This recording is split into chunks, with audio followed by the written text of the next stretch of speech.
Hey everyone, it's TB Shores again. It is still April the 24th, 2015. I wanted to get another video out today on Second Passover. Keep in mind the time that these arrive to you on YouTube. It's going to have a delay because of this slow loading process I have. I'm trying to figure out something different, but for the time being, we are stuck with this. So just bear with me. We're going to get back into Second Passover here. And I wanted to point out something that is on this paper. It ties back into what we were talking about the priest not being sanctified properly or sufficiently.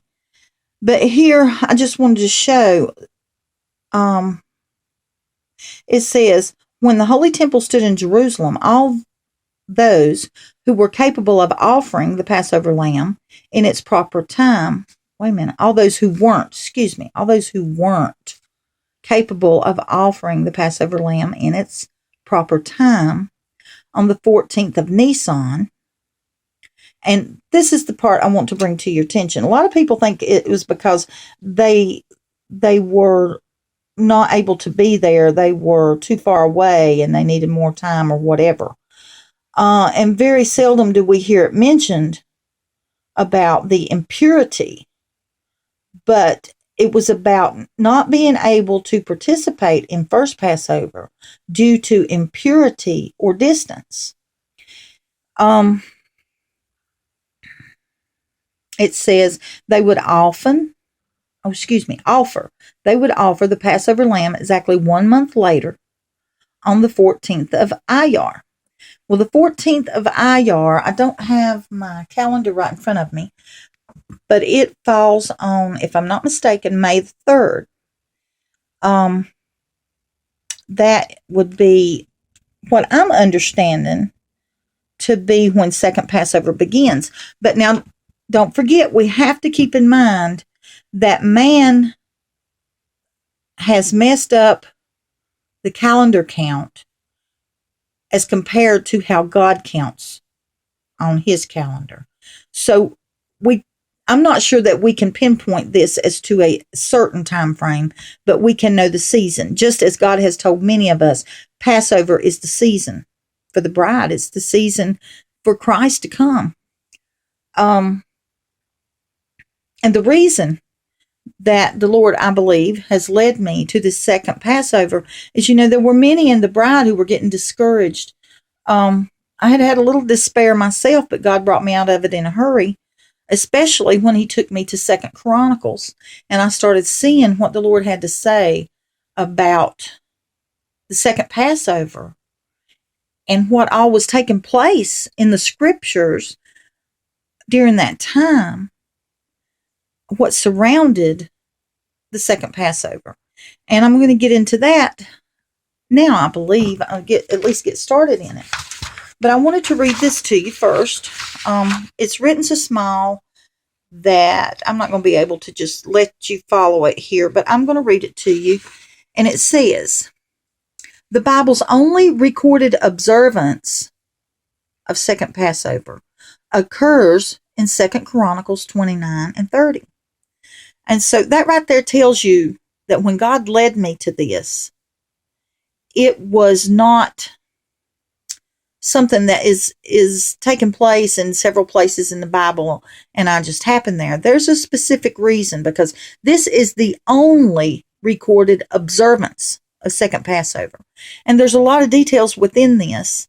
There's not extensive scripture on it, but if we take the time to look at it and pull out circumstances that surround the second Passover, we see many things that are similar as to what we know to be what God has shown us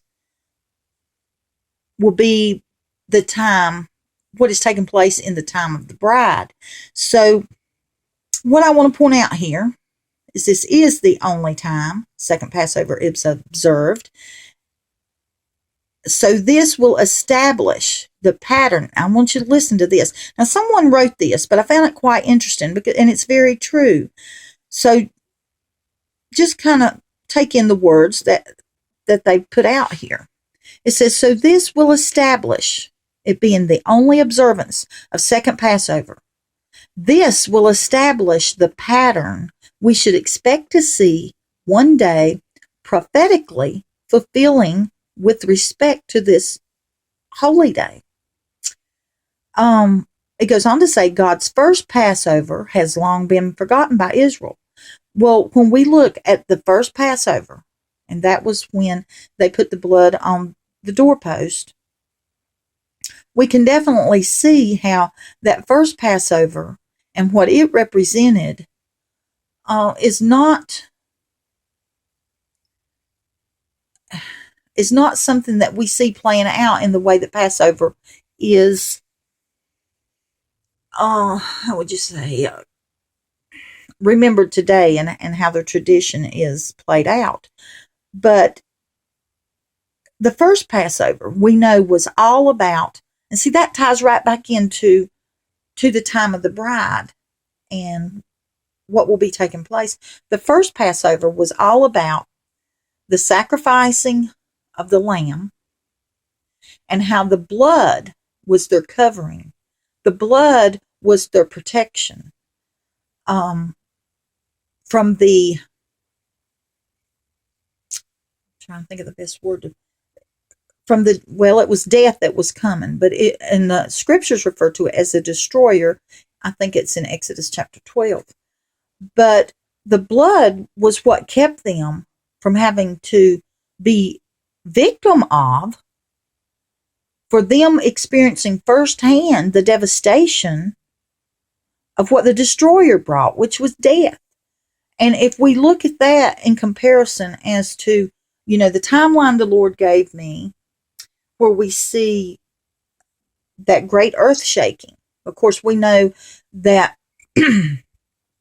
what is fixing to take place, the destruction and the devastation, is all about the picture of that destroyer coming again and those that will be affected.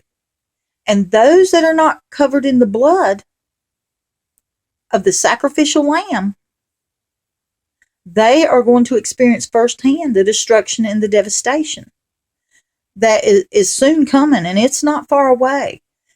But my point in saying that is that first Passover is the picture of what protects us and lets us know without a doubt that we do not fall victim to what's coming. We may see it.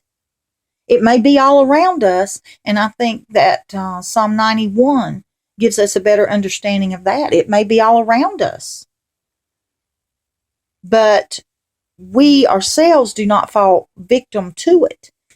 And so we see that first Passover, how that the big picture to the time of the bride is that protection that comes with the blood. And as we go on with this article here, it says, it was never taught in any of the charismatic or denominational churches. But as we read the Bible, many times the lights, and see, this is what happened to me. The light comes on in respect to profound meanings. I wasn't taught in denominational church any of the things that I've come to see as very important for us as the bride, us as Christians, us as followers of Christ. And it was only when I came out of the organized church and asked God to teach me his truths that I began to see things that I had never seen before in the scriptures. And that's what this is talking about. And see, that is what God is showing me right here with this second Passover. It is something we've never been taught. It's something we haven't seen, but it's very important to the time of the bride. And now let me get into why it is very important to the time of the bride. Okay, we see that during this time of this only observation of second Passover, we see that King Hezekiah, he is the king that's ruling, and he is the king that is bringing about great change Oh, I shouldn't have put it that way. Forgive me. Anyway, I'm sorry. It just flashed something in my mind. You know what it is. But for us to understand the reign of Hezekiah and what took place through his authority in that time, we need to look back to Ahaz. And we know that from Second Chronicles chapter 28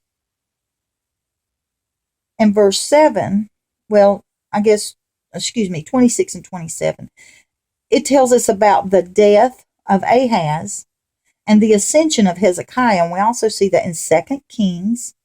Here, I'll just show you. The death of Ahaz, the ascension of Hezekiah. We also see it in 2 Kings 16, verses 19 and 20. But this scripture tells us that it says, now the rest of his acts and all of his ways, first and last, behold, they are written in the book of the kings of Judah and Israel. And Ahaz slept with his fathers, and they buried him in the city, even in Jerusalem, but they brought him not into the sepulchre of the kings of Israel. And Hezekiah his son reigned in his stead. Okay, then we come into the next chapter, and we get into the reign of Hezekiah. And right here it says, and this is important, and he did that which was right in the sight of the Lord. Now, why is that so important? I'll show you. Because the man that ruled before him, Ahaz, and this is in Second Chronicles chapter 28. Ahaz, scripture tells us that he did not that which was right in the sight of the Lord. For he walked in the ways of the kings of Israel and made also molten images of Balaam. And I'm not sure exactly where I read it, but he also set up altars in what they call the high places, which is actually the mountains, best I understood it, for idol worship, for bringing sacrifices to false gods. So Ahaz really defiled the kingdom. And when his reign was over and Hezekiah began to reign, this Ahaz's behavior makes it very important to understand how that Hezekiah, right here as we see it again, he did that which was right in the sight of the Lord.